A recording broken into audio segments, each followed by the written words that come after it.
तर नमस्कार मित्रांनो, मी तुमचा शाब्दिक कलाकार. मित्रांनो, मी एक जीवनावर आधारित कविता घेऊन आलो आहोत. कवितेचा शीर्षक आहे जीवन हे असंच जगावं लागतं. चला तर माझ्या शब्दात मी कवितेला सुरुवात करूया. जीवन हे असंच असतं, कधी दुःखात तर कधी सुखात जगावं लागतं. जीवन हे असंच जगावं लागतं. कुणाच्या सुखात नाही तर दुःखात साथ द्यावं लागतं.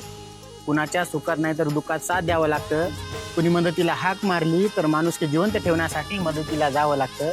जीवन हे असंच जगावं लागतं. वडीलधाऱ्या माणसांचा मान राखावा लागतो.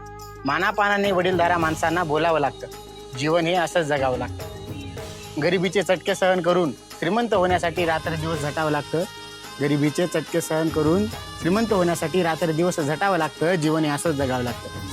समाजाच्या व देशाच्या हितासाठी सामोरे यावं लागतं. समाजाच्या व देशाच्या हितासाठी सामोरे यावं लागतं. जीवन हे असंच जगावं लागतं. महापुरुषांच्या विचारांचं बोट धरून जीवनात काहीतरी भलं काम करावं लागतं. महापुरुषांच्या विचारांचं बोट धरून जीवनात काहीतरी भलं काम करावं लागतं. समाजात प्रेमाने राहावं लागतं. जीवन हे असंच जगावं लागतं. जीवन हे असंच जगावं लागतं. धन्यवाद मित्रांनो.